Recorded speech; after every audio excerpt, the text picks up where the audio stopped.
सो हमारा नेक्स्ट जो चैप्टर है that is in front of you, that is biological molecule. Second chapter हमारा start हो रहा है और ये जो चैप्टर है इसमें हमने जो है वो खासा इम्पोर्टेंट चैप्टर है और इसका जो हम कहते हैं कि हमारी जो बहुत ही बेसिक वो होती है इम्पोर्टेंट जो हमारा एक होता है सेक्शन एमडी कैट का, उसमें इस चैप्टर की बहुत ज़्यादा अहमियत है। ठीक है, एमडी कैट के हिसाब से।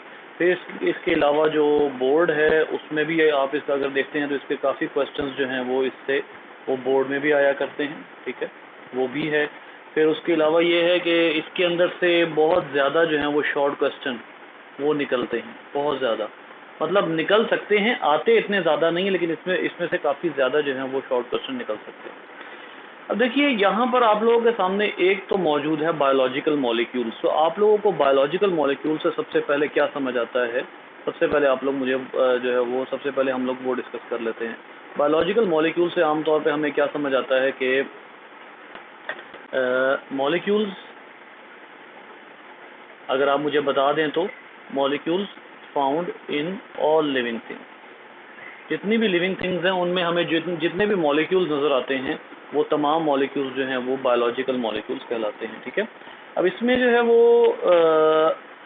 क्या क्या चीज़ें होती हैं। फॉर एग्जांपल हमने पहले भी इस बारे में बात की हुई है, मैंने आप लोगों को जो है वो पहले भी बताया था बहुत अच्छे तरीके से। बायोलॉजिकल मॉलिक्यूल्स जो सब ऑर्गेनिजम्स में कॉमन हैं उनमें प्रोटीन्स आ जाती हैं, उनमें लिपिड्स आ जाती हैं। ठीक है, इसी तरीके से उनमें जो है वो लिपिड्स के साथ साथ कार्बोहाइड्रेट्स आ जाते हैं। एक मिनट ठहरिएगा, कार्बोहाइड्रेट्स आ जाते हैं, फिर उसके साथ साथ इसमें न्यूक्लिक एसिड्स आ जाते हैं। Na लिख रहा हूँ मैं, Na, न्यूक्लिक एसिड्स आ जाते हैं। Proteins, lipids, carbohydrates, nucleic acid, ये वो कॉमन मॉलिक्यूल्स हैं। और वो कौन से मॉलिक्यूल्स हैं? अब एक और बात याद रखें बच्चे, जो कॉमन मॉलिक्यूल हैं ये किन की बात हो रही है? सिर्फ उन मॉलिक्यूल्स की बात हो रही है जो क्या हैं, ऑर्गेनिक हैं। बस, हम इनऑर्गेनिक मॉलिक्यूल्स की अभी बात नहीं कर रहे। देखिए मॉलिक्यूल्स दोनों तरह के हमें जो हैं वो मिलते हैं लिविंग थिंग्स में, यहाँ पर ये बात जहन में रखने की है, हमें दोनों तरह के मिलते हैं। एक हमने ऑर्गेनिक कहा है ना, एक हमने यहाँ पर कह दिया कि हमें ऑर्गेनिक मॉलिक्यूल्स मिलते हैं। ठीक है, लेकिन दूसरे हमें जो बहुत इंपॉर्टेंट मॉलिक्यूल्स मिलते हैं जिनके बगैर हम तसव्वुर भी नहीं कर सकते कि लाइफ हो सकती है, वो कौन से हैं? इनऑर्गेनिक। फॉर एग्जाम्पल जी, इनऑर्गेनिक मॉलिक्यूल्स जो इतने इंपॉर्टेंट हैं उनकी कोई एग्जाम्पल दें। कोई है इतना इंपॉर्टेंट मॉलिक्यूल? जी बच्चे, वाटर। जी सबसे इम्पोर्टेंट जो लाइफ जिसके बगैर एग्जिस्ट ही नहीं कर सकती, दैट इज़ वाटर। फिर उसके साथ साथ एक और मॉलिक्यूल है जो कि बहुत इम्पोर्टेंट है, और वो मॉलिक्यूल कौन सा है? वो है ऑक्सीजन। ऑक्सीजन भी मॉलिक्यूल है। ठीक है, सो ये जो ये तमाम बातें किसकी हो रही हैं? ऑर्गेनिक मॉलिक्यूल ये वाले हैं। ये जितने मॉलिक्यूल आपको यहाँ पर गिवन हैं ये organic molecule, protein, carbohydrate, nucleic acid, lipid. यहाँ पर आपके सामने दो मॉलिक्यूल्स हैं, ऑक्सीजन और वाटर। लेकिन एक और बात भी अब जानने की है कि कौन सा ऐसा एटम है जो कि सब बहुत ही ज़्यादा इम्पोर्टेंट है लाइफ के लिए, अगर बायोलॉजिकल मॉलिक्यूल्स की बात की जाए। जी बच्चे, एटम कौन सा है? मॉलिक्यूल्स की बात की जाए, आप छोड़ दें कि मैक्रो एलिमेंट्स और माइक्रो एलिमेंट्स वाली बात छोड़ दें, इन तमाम मॉलिक्यूल्स में कौन सा ऐसा एटम है जो सबसे ज़्यादा इम्पोर्टेंट है? कार्बन। जी बेटा, कार्बन। जी कार्बन सबसे ज़्यादा। अब यहाँ पर अब आप लोगों को समझ आ जानी चाहिए कि एक्चुअली मैं आप पॉइंट क्या बनाना चाह रहा हूँ। पॉइंट में एक्चुअली ये बनाना चाह रहा हूँ कि इस चैप्टर में हमने क्या क्या डिस्कस करना है। इस चैप्टर में हमने डिस्कस करने हैं सबसे इम्पॉर्टेंट इनऑर्गेनिक मॉलिक्यूल्स, सबसे इम्पॉर्टेंट ऑर्गेनिक मॉलिक्यूल्स, और उसके साथ साथ हमने जो हमारा जो जिसको आप कहते हैं ना कि लाइफ का जो स्केलेटन है, जो हमने लाइफ का स्केलेटन है वो डिस्कस करना है, लाइफ स्केलेटन। ये जो चीज़ है ना, ये आप लोगों को थोड़ी देर में समझ आएगी कि हम लाइफ का स्केलेटन क्यों डिस्कस कर रहे हैं।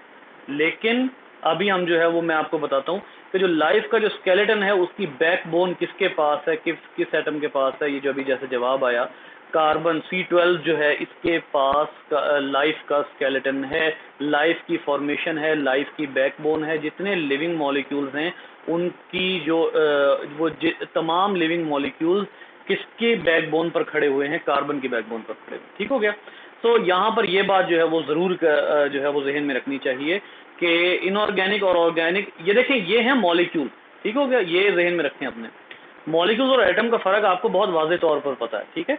लेकिन जो मैं आपको यहाँ पॉइंट बनाना चाह रहा हूँ वो ये है कि ये मॉलिक्यूल्स बगैर एटम के नहीं बन सकते। और अगर आप ऑर्गेनिक केमिस्ट्री की बात करें, यानी लिविंग थिंग्स की ऑर्गेनिक केमिस्ट्री की बात करते हैं, तो लिविंग थिंग की ऑर्गेनिक केमिस्ट्री बगैर कार्बन के इनकम्प्लीट है। So the carbon has the ultimate importance in living things. ठीक है, एक तो ये बात हो गई। अच्छा, अब हमें बायोलॉजिकल मॉलिक्यूल्स की भी डेफिनेशन पता लग गई। सो हमारा मेन फोकस ये है बच्चे, हमारा मेन फोकस इस पूरे चैप्टर में वो मॉलिक्यूल्स हैं जो कि हमारे लाइफ की केमिस्ट्री बना रहे हैं। ठीक है, लेकिन उसके साथ साथ आप लोगों को पहली जो लाइन है इसमें यहाँ पर आपको डेफिनेशन भी मिल जाती है। एग्जांपल ये देख लीजिए, आप लोगों को यहाँ पर डेफिनेशन मिल रही है बायोकेमिस्ट्री की। बायोकेमिस्ट्री अगरचे उस तरह आपने इसमें पढ़नी नहीं है,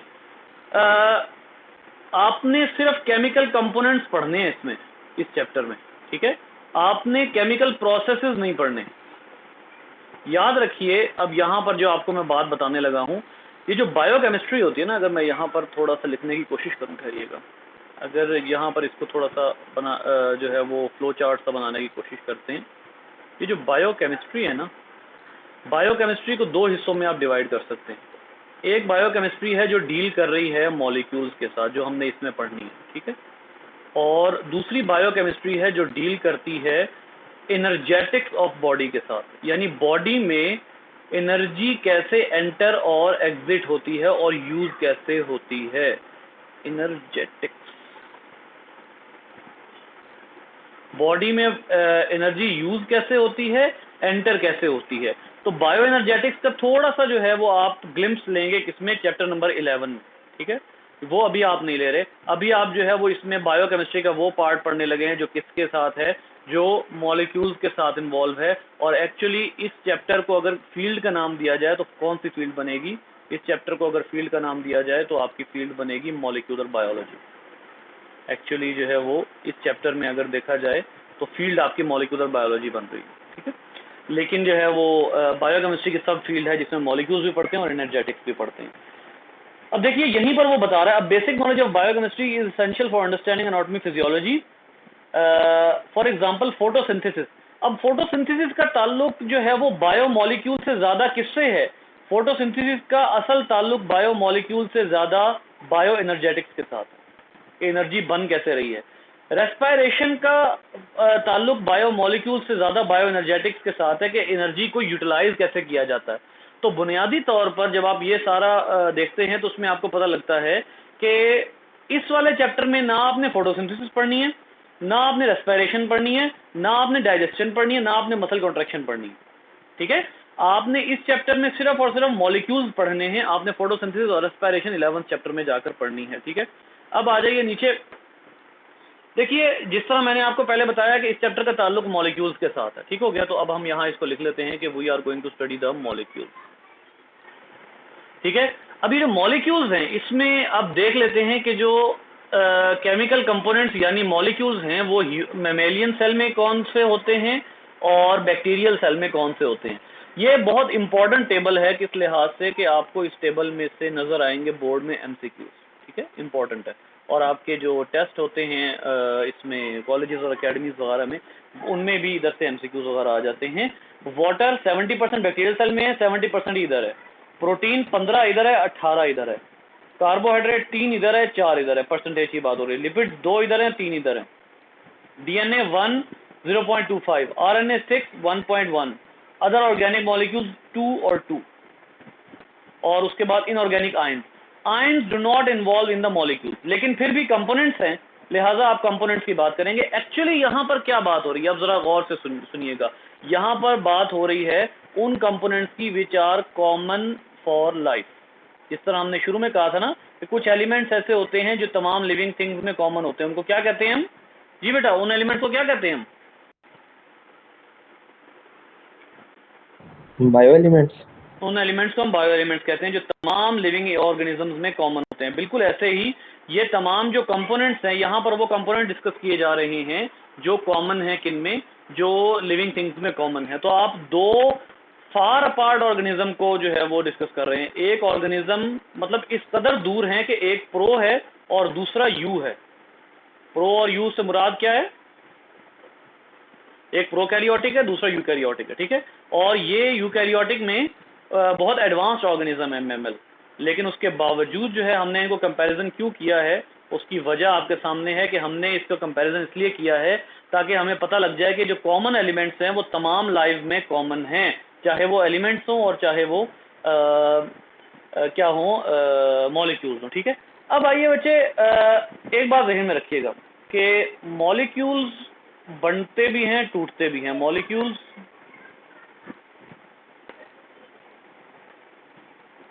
यार एक तो ये मुसीबत है, एक मिनट ठहरिएगा, इसको जो है वो हम एक प्रॉपर टेक्स्ट की फॉर्म में लिख लेते हैं ताकि कोई मुश्किल ना हो हमें। इसमें क्या है, मॉलिक्यूल्स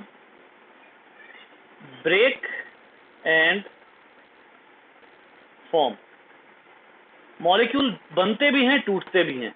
मॉलिक्यूल के बनने और टूटने के प्रोसेस को पूरी बॉडी में हम क्या कहते हैं? Metabolism. This is the actual point I wanted to make, ठीक है। यानी अब जब आप बायोलॉजिकल मॉलिक्यूल्स पढ़ना शुरू ही हो गए हैं तो आपको पता ये लगता है कि बायोलॉजिकल मॉलिक्यूल्स जो हैं उनमें जो आपको एक चीज मुश्तरक नजर आती है वो ये है कि ये हमारी बॉडी में मौजूद हैं और ये बनते भी रहते हैं और टूटते भी रहते हैं, ठीक है। अब ये बनने और टूटने के अमल में आप जरा गौर कीजिएगा कि इस बनने और टूटने के अमल में डिफरेंस होता है।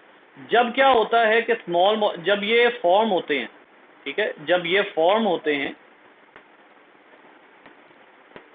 जब ये जो है वो बनते हैं, छोटे छोटे कंपाउंड से मिलके बड़े बड़े मॉलिक्यूल्स बनते हैं, तो इस प्रोसेस को हम कहते हैं एनाबोलिज्म।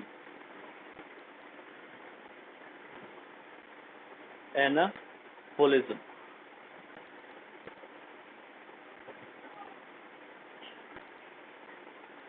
और ये जो प्रोसेस होता है जिसमें ये ब्रेक होते हैं, जिसमें ये जो है वो ब्रेक होते हैं, इस प्रोसेस को हम कहते हैं कैटाबोलिज्म। बड़े बड़े मॉलिक्यूल छोटे छोटे कंपाउंड में चेंज होते हैं, इसको हम कहते हैं कैटाबोलिज्म। CATA लिख रहा हूं मैं ताकि हमारा काम आसान हो जाए। CATA कैटाबोलिज्म, ठीक है, कैटाबोलिज्म। अब इसमें होता क्या है जरा गौर से सुनिएगा।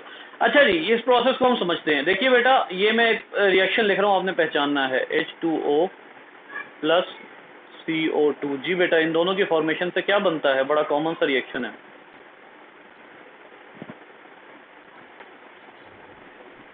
C6H12O6 well done. C6H12O6 glucose. इनके जी बिल्कुल, इनके जो है वो, अब ये देखिए, ये दो छोटे मॉलिक्यूल थे, इनको आपने जोड़कर क्या बनाया? ग्लूकोज बनाया, ठीक है। ये हो गया एनाबोलिज्म।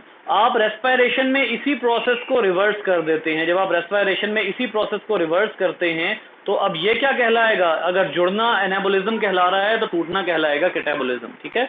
तो जो बात अब यहाँ आप लोगों ने जहन में रखनी है, इसको एक मिनट मैं जरा दोबारा लिख दूं ताकि क्लियर लिखा जाए। CAT, ठीक है। सो अब जो बात जहन में रखने की है वो ये है कि अगर आप इसी ग्लूकोज के मॉलिक्यूल को वापस ब्रेक करते हैं तो ये कैटाबोलिज्म कहलाता है। बिल्कुल इसी तरीके से अब मैं एक और जो है रिएक्शन आपके सामने रखता हूं। आपके पास अमाइनो एसिड्स हैं, ठीक है। अमाइनो एसिड्स जो हैं वो मिलकर क्या बनाते हैं? जी, आप में से किसी को अंदाजा है अमाइनो एसिड मिलकर क्या बनाते हैं? प्रोटीन। जी बिल्कुल, अमाइनो एसिड मिलकर बनाते हैं प्रोटीन। और अमाइनो एसिड जब मिलकर प्रोटीन बनाते हैं तो अगर आपने प्रोटीन को ब्रेक करना हो वापस अमाइनो एसिड में तो ये क्या कहलाएगा? कैटाबोलिज्म। बिल्कुल इसी तरीके से एक कंपाउंड होता है जिसको आप कहते हैं ग्लाइकोजन। GLYCOG,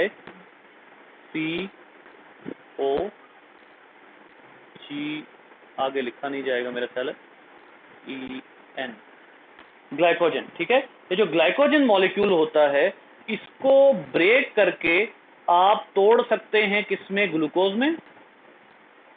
इसको ब्रेक कर सकते हैं आप ग्लूकोज में, और इसी तरीके से इसी मॉलिक्यूल को हम दोबारा जोड़ के क्या बना सकते हैं? ग्लाइकोजन। मैंने यहाँ पर कोशिश की है कि रिवर्सिबल रिएक्शन बन जाए। यहाँ पर थोड़ी सी गड़बड़ हो गई इस पॉइंट पर, इसको दोबारा बना लेते हैं जी।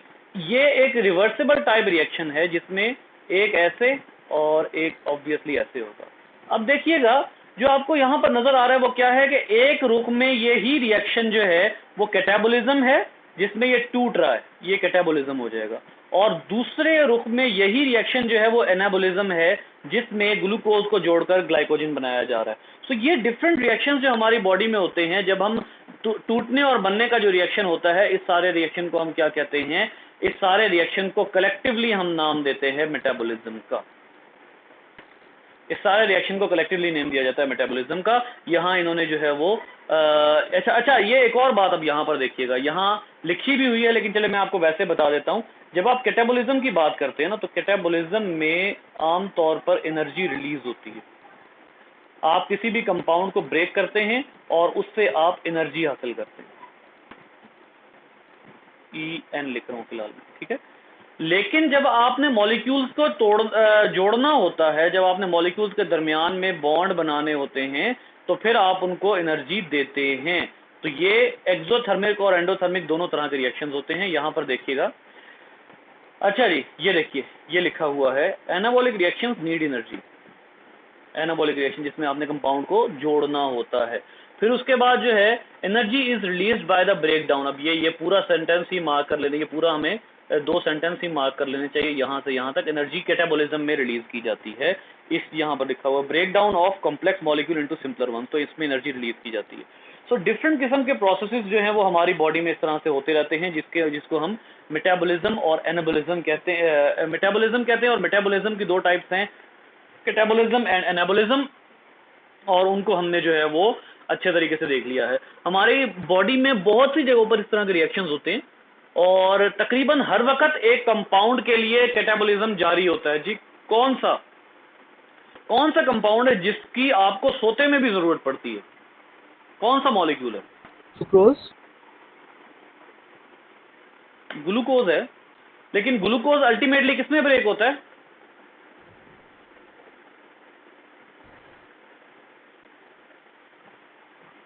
ग्लूकोज अल्टीमेटली ब्रेक होता है एटीपी में, और एटीपी को आप अगर पुरानी बुक्स याद करें तो उसके इर्द गिर्द ऐसे बनाया जाता है। इसका क्या मतलब है?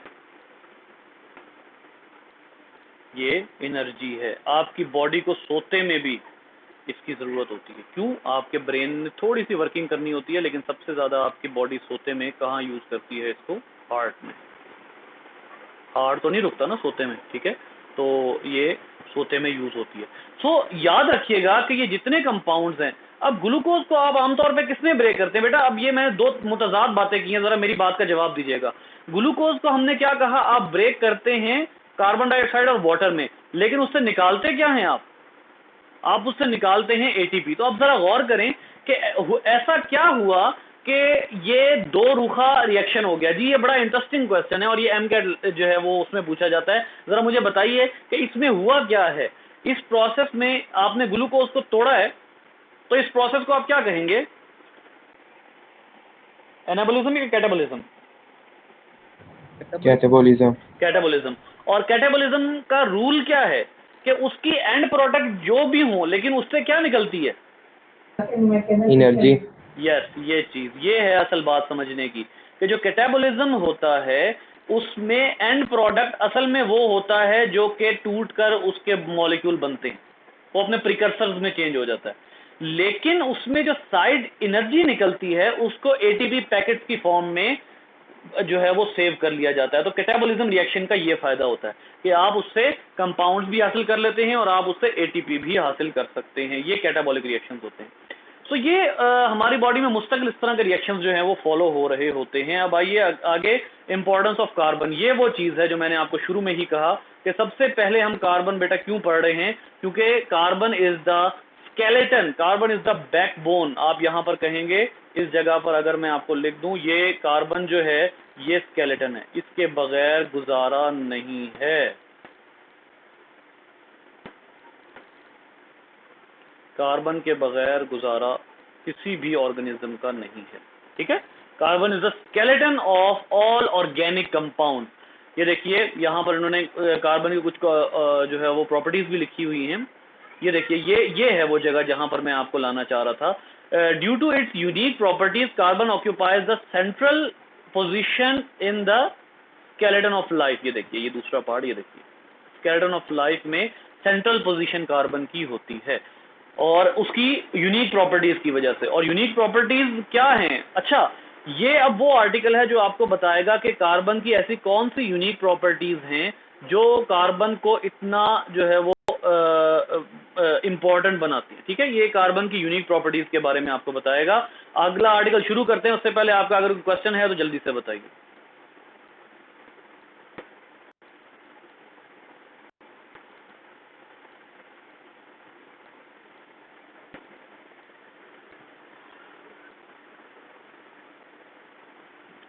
ये मैंने डिवाइस खरीदी है, माउस पेन। ये देखें, बिल्कुल जिस तरह लेजर माउस के नीचे लाइट होती है ना, ये मैं इस वक्त यही यूज कर रहा हूँ। ये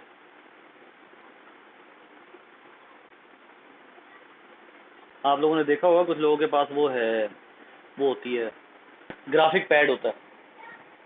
ग्राफिक पैड पे उसका फ़ायदा ये होता है कि उस पर ग्रिप अच्छी आ जाती है, लेकिन ये है कि मेरा यूज़ जितना है उसमें ये मेरे लिए, अब मेरा आपने चेंज देखा होगा, लिखने की स्पीड थोड़ी सी बढ़ गई है। आज सुबह मुझे मुश्किल हुई थी, लेकिन अब जो है वो मैं ज़रा ज़्यादा अच्छे तरीके से आहिस्ता आहिस्ता जो है वो इस पर ग्रिप आ जाएगी।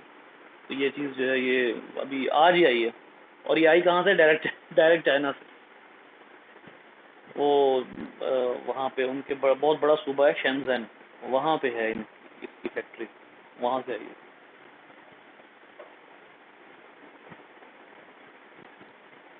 अच्छा जी, अब आते हैं इंपॉर्टेंस ऑफ कार्बन एलिमेंट। सबसे पहले देख लेते हैं एटम की इंपॉर्टेंस क्या है। सो बेटा, कार्बन की जो सबसे पहली प्रॉपर्टी है वो यहीं पर लिखी हुई है, और वो क्या है? वो है जी कार्बन इज टेट्रावेलेंट। आपको अच्छे तरीके से पता है कि कार्बन के वैलेंस शेल में कितने इलेक्ट्रॉन होते हैं। जी बेटा, सी कितना इसका एटॉमिक नंबर है? 6। Hydrogen, helium, lithium, beryllium, boron, carbon. ठीक है, 6 है। तो इसका होना क्या चाहिए जी? 1s2, सॉरी, इसमें जो है वो कोशिश करते हैं हम लिखने की 1s2, 2s2 और 2p कितना आएगा? 2। तो बज़ाहिर क्या लग रहा है यहाँ पर कि कार्बन की वैलेंसी कितनी होनी चाहिए? 4। क्यों 4 क्यों होनी चाहिए? 4 क्यों होनी चाहिए? जो 2 होनी चाहिए सर। जी 2 होनी चाहिए। एक्चुअली कार्बन की वैलेंसी तो 2 होनी चाहिए, लेकिन यहाँ क्या लिखा हुआ है? कार्बन इज टेट्रावेलेंट, कार्बन की 4 वैलेंसी है। ये क्यों होती है बेटा? ये आप लोग केमिस्ट्री में एक आर्टिकल पढ़ेंगे और आपने शायद पढ़ भी लिया हो हाइब्रिडाइजेशन का, क्योंकि अनवार साहब बहुत ज़्यादा जो है वो इस अंदाज से पढ़ाते हैं कि वो रिलेटेड टॉपिक इकट्ठे कर देते हैं, चाहे वो चैप्टर 6 में हो चाहे वो चैप्टर 2 में हो। देखिए, ये जो एक प्रोसेस होता है हाइब्रिडाइजेशन, उसके ज़रिए कार्बन की वैलेंसी 2 से बढ़कर कितनी हो जाती है? कार्बन की वैलेंसी 2 से बढ़कर 4 हो जाती है। सिर्फ मैं आपको ये बता रहा हूँ कि कार्बन वैसे 2 वैलेंसी वाला बनता है, क्योंकि एस सब शेल में 2 इलेक्ट्रॉन होने चाहिए, जो एस शेल है वो 2 ही हैं। फिर 2s में भी 2 होने चाहिए, 2 ही है। 2p में 6 होने चाहिए, लेकिन 2 हैं। तो एक्चुअली अगर ये 2 हैं तो इसका मतलब है ये सब शेल अनस्टेबल है, तो ये इसको ये 2 ये इलेक्ट्रॉन देकर जो है स्टेबल हो सकता है। लेकिन ये ऐसा कंपाउंड है जो एक खास प्रोसेस जिसको हम हाइब्रिडाइजेशन कहते हैं, यहाँ पर मैं आपको थोड़ा सा लिख देता हूँ इसके बारे में। हाइब्रिडाइजेशन ये एक ऐसा प्रोसेस है जिसमें डिफरेंट शेल्स जो हैं वो हो जाते हैं, एक दूसरे के साथ हाइब्रिडाइज हो जाते हैं, और हाइब्रिडाइज होकर कार्बन की वैलेंसी बढ़ाकर 2 से 4 कर देते हैं। ठीक है, सो इस प्रोसेस के बारे में आप थोड़ा सा जो है वो पूछ सकते हैं अनवार साहब से, क्योंकि ये थोड़ा सा आउट ऑफ टॉपिक हो जाएगा अगर आप वो टॉपिक ना पढ़ रहे हो। लेकिन कार्बन एक्चुअली टेट्रावेलेंट नहीं होता। कोई ऐसा कंपाउंड है जिसमें कार्बन अपनी 4 वैलेंसी ना यूज कर रहा हो बल्कि अपनी ओरिजिनल वैलेंसी यूज कर रहा हो? कोई ऐसा कंपाउंड बताइएगा।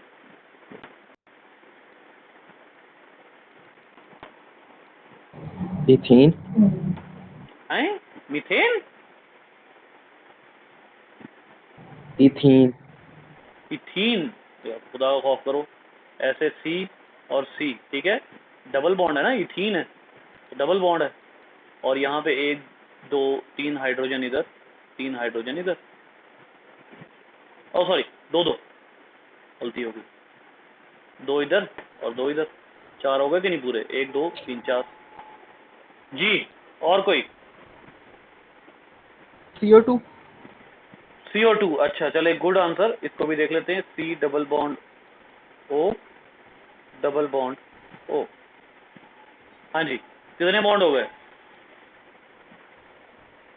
अच्छा, और CH3। अच्छा नहीं, कौन सा H2C होता है कुछ नहीं होता। ये कौन सा कंपाउंड है? Carbon monoxide. जी, कार्बन मोनोऑक्साइड।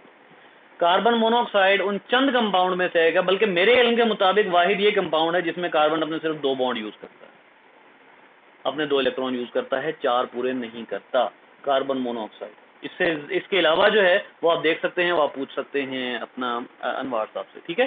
सो अब आप देखिएगा कि कार्बन एटम जो है इसकी सबसे पहली प्रॉपर्टी क्या है। कार्बन एटम की जो सबसे इंपॉर्टेंट और सबसे पहली प्रॉपर्टी है वो है वर्सेटिलिटी इन स्ट्रक्चर, इन स्ट्रक्चर। सबसे ज्यादा वर्सटाइल है। वर्सटाइल कैसे है बेटा, ये आप लोग अच्छे तरीके से जानते हैं, आप लोग जो है वो ये काम कर भी चुके हैं, आप लोग ने सेकंड ईयर में भी ये चीज करनी है। आप देखिए कार्बन जो है वो, उसके अंदर जो सबसे पहली और सबसे बेहतरीन प्रॉपर्टी है वो ये है कि carbon is able to form the straight chain as well as branch chain. ये देख लीजिए, ये स्ट्रेट चेन है, उसके बाद ये कार्बन ब्रांच हुआ हुआ है, इधर से भी कार्बन ब्रांच हुआ हुआ है, और उसके बाद आगे ये 3 H इधर हैं, 3 H इधर हैं, 3 इधर हैं और 3 इधर हैं। फिर इसी तरीके से कार्बन सिर्फ स्ट्रेट चेन भी बनाता है। आप लोगों को अच्छे तरीके से अंदाजा है, ये जो हाइड्रोकार्बन्स होते हैं, हाइड्रोकार्बन्स में जो ये जो मीथेन फैमिली है, methane, ethane, propane, butane, pentane, उनमें सब में स्ट्रेट चेन होती है। लेकिन अगर आ गई एन ब्यूटेन या एन पेंटेन, तो इसका क्या मतलब होता है, ये आप लोगों को थोड़ा सा अंदाजा है एन पेंटेन क्या होगा, अगरचे आप लोगों ने अभी मैट्रिक पढ़ी है। जी बिल्कुल सही है, ये जो एन पेंटेन है ये ब्रांच्ड होगा, ठीक है। तो जो समझने की बात है बेटा वो ये है कि जो कार्बन है वो स्ट्रेट चेन बनाते बनाते भी क्या कर सकता है, कार्बन स्ट्रेट चेन बनाते बनाते भी ब्रांचिंग कर सकता है। अब ये देखिए, ये एक्चुअली अगर आप स्ट्रेट चेन को देखेंगे तो ये क्या है, प्रोपेन है, लेकिन आप इसकी ब्रांचिंग को भी जब काउंट करेंगे तो इसका नेम कुछ और हो जाएगा। तो कार्बन के एक ये जो है ना कि कार्बन जो ज्योमेट्री बनाता है ना, अब आप अगर डिस्कस करते हैं मीथेन को, तो मीथेन में टेट्राहेड्रल ज्योमेट्री है, ठीक है। लेकिन जो मीथेन की टेट्राहेड्रल ज्योमेट्री है, मीथेन में इन चारों बॉन्ड्स पे क्या लगा हुआ होता है, आपको अच्छे तरीके से पता है, चारों बॉन्ड्स पे H लगा हुआ, ठीक है। लेकिन कार्बन की एबिलिटी है कि वो इस टेट्राहेड्रल ज्योमेट्री के साथ अपने ऊपर एक कार्बन को और ऐड कर सकता है, यहां पर एक और कार्बन को ऐड कर लेगा, यहां पर एक और कार्बन को ऐड कर लेगा, हो सकता है यहां पर नाइट्रोजन को ऐड कर ले। तो समझने की बात क्या है कि कार्बन का सबसे इंपॉर्टेंट फीचर जिसने कार्बन को स्केलेटन बनाया है, ये मैंने जो है वो आपको अभी ऊपर क्या लिख के दिया यहां पर, कि जो कार्बन को स्केलेटन बनाने वाली चीज है वो क्या है कि कार्बन के जो स्ट्रक्चरल वर्सेटिलिटी है कि ये रिंग भी बना सकता है। फॉर एग्जांपल हमारी बॉडी में सबसे इंपॉर्टेंट एनर्जी कंपाउंड कौन सा है जी बेटा, सबसे इंपॉर्टेंट एनर्जी कंपाउंड कौन सा है? बेंजीन। हैं? तो यार को खुदा का खौफ कर भाई, कोई खुदा का खौफ कर ले। बेंजीन,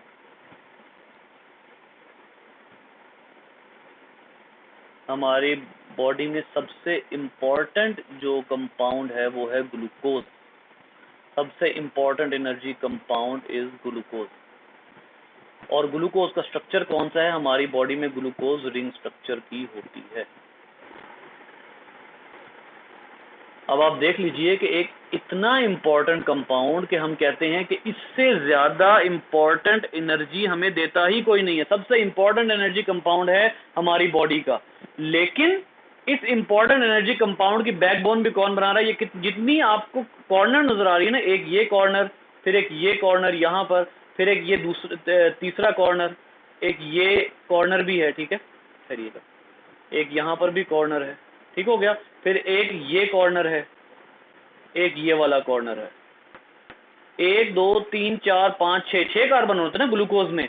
तो ग्लूकोज स्ट्रेट स्ट्रक्चर बनाने के बजाय हमारी बॉडी के अंदर आके रिंग स्ट्रक्चर बना लेती है, और रिंग स्ट्रक्चर बहुत ज्यादा फायदेमंद होता है।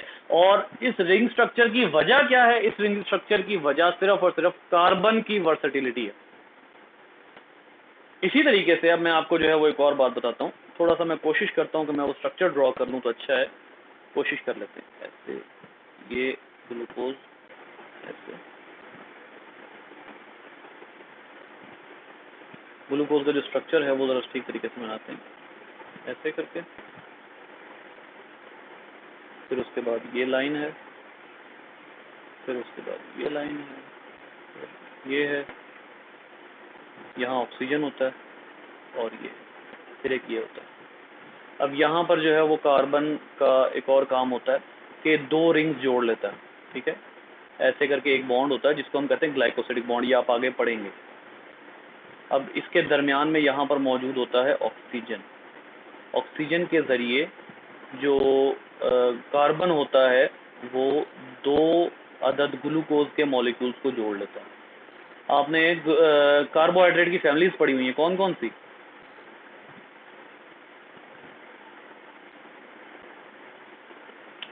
जी बेटा, कौन कौन सी फैमिलीज हैं? मोनोसैकेराइड, डाइसैकेराइड वगैरह पढ़ी हुई है ना आपने? नहीं पढ़ी हुई मैट्रिक में? जी, ये जो फैमिलीज हैं ये कैसे बनती है, जरा इधर देखिएगा। ये 3 ग्लूकोज मैंने साथ जोड़ दिए, ठीक है, 1 2 और 3। अब ये इतनी क्या थी? ये एक मोनोसैकेराइड है, ये एक जो है यहां से यहां तक, ये क्या है? ये मोनोसैकेराइड है। अब अगर आप इस मोनोसैकेराइड को जोड़ते जाएंगे तो ये कन्वर्ट हो जाएगी। जब देखें ये एक मोनो है, मोनो का मतलब है सिंगल, और सैकेराइड क्या होता है? शुगर, सैकरॉन, ठीक है, मोनोसैकेराइड है, मोनोसैकेराइड मतलब सिंगल शुगर। यहां से यहां तक जो है ये एक शुगर है, लेकिन जब आप आगे एक और शुगर जोड़ देंगे, इसके साथ ग्लाइकोसिडिक बॉन्ड के जरिए एक और शुगर जोड़ देंगे, तो अब ये किसमें शामिल हो जाएगी? डाइसैकेराइड में। एक और जोड़ देंगे तो ये शामिल हो जाएगी ट्राइसैकेराइड में। तो ये जो ग्लूकोज की फैमिलीज हैं ये किस तरह बनती हैं? कार्बन के जरिए। जो बताना मैं चाह रहा था कि ये स्ट्रेट चेन है। स्ट्रेट चेन के बाद कार्बन क्या करता है? अपने साथ नीचे भी बॉन्डिंग कर लेता है। एक और ग्लूकोज का मॉलिक्यूल मैं यहां बना देता हूं आपको, ठीक है, ये एक ग्लूकोज का मॉलिक्यूल है जिसके साथ जो है वो बॉन्डिंग हुई भी है। अब आप देखिए हुआ क्या? हुआ ये कि 3 रिंग्स ऊपर हैं, ये 3 रिंग्स ऊपर हैं, एक रिंग नीचे आकर जुड़ गई। अब ये किसकी वजह से हुआ? कि कार्बन के अंदर ये एबिलिटी है कि वो रिंग स्ट्रक्चर फॉर्मेशन कर सकता है, लिहाजा वो रिंग स्ट्रक्चर और ब्रांच स्ट्रक्चर की फॉर्मेशन करके इतने वर्सेटिलिटी ऑफ मॉलिक्यूल बना लेता है। ये ऐसा स्ट्रक्चर पता है किसमें होता है? अभी मैंने आपको बताया कि जिसको तोड़ के आप ग्लूकोज बनाते हैं, क्या भला? ग्लाइकोजन। ये जो है वो मेरा कंप्यूटर इस माउस की वजह से स्लो हो गया थोड़ा सा। ग्लाइकोजन ऐसा स्ट्रक्चर ग्लाइकोजन का होता है। स्ट्रेट चेन रिंग है, स्ट्रेट चेन में है, और साथ ही एक और रिंग आकर जुड़ गई है, लेकिन अब वो किस में जुड़ गई है? ब्रांच में। तो अब आप देख लीजिए कि ब्रांच स्ट्रक्चर भी कार्बन की वजह से था और रिंग स्ट्रक्चर भी कार्बन की वजह से था, जिसकी वजह से क्या हुआ कि हमारा जो बैकबोन ऑफ हमारा, अब ये ग्लाइकोजन कहाँ होता है? आपको पता है ग्लाइकोजन कहाँ होता है? ग्लाइकोजन होता है 2 जगहों पर। एक होता है ये लिवर में, हमारे लिवर में मौजूद होता है खास तौर पर, और उसके साथ साथ हमारे मसल्स में मौजूद होता है। बड़ी बड़ी चेन्स मौजूद होती हैं इसकी, और ब्रांच चेन्स मौजूद होती हैं। उसकी वजह क्या है? कार्बन ने बहुत बड़े बड़े कंपाउंड्स बनाए हुए हैं। सो और ये जो अब आपके आगे पैराग्राफ आ रहे हैं, ये वाले पैराग्राफ आपको क्या बताने वाले हैं? ये वाले पैराग्राफ आपको बताने वाले हैं variety of molecules combining with carbon. कौन कौन से मॉलिक्यूल्स हैं जिनके साथ कार्बन बॉन्डिंग करके तो जो है वो एक से एक बढ़ के कंपाउंड बनाता है, ठीक है। तो ये हम जो है वो देखेंगे आहिस्ता आहिस्ता अब आगे, ठीक। तो ये जो है वो सेकंड चैप्टर में अब आपको कार्बन की इंपॉर्टेंस पता लग गई कि कार्बन की इंपॉर्टेंस एक्चुअली जानना क्यों जरूरी है। कार्बन की इंपॉर्टेंस एक्चुअली जानना जरूरी इसलिए है बच्चे, क्योंकि जब तक आपको कार्बन की इंपॉर्टेंस नहीं पता लगेगी आपको नहीं रियलाइज होगा कि बायोलॉजिकल मॉलिक्यूल्स एक्चुअली किससे बने हुए हैं, कार्बन से। और अगर कार्बन नहीं है तो इसका मतलब है कि बायोलॉजिकल मॉलिक्यूल्स की एग्जिस्टेंस भी नहीं है। क्लियर है?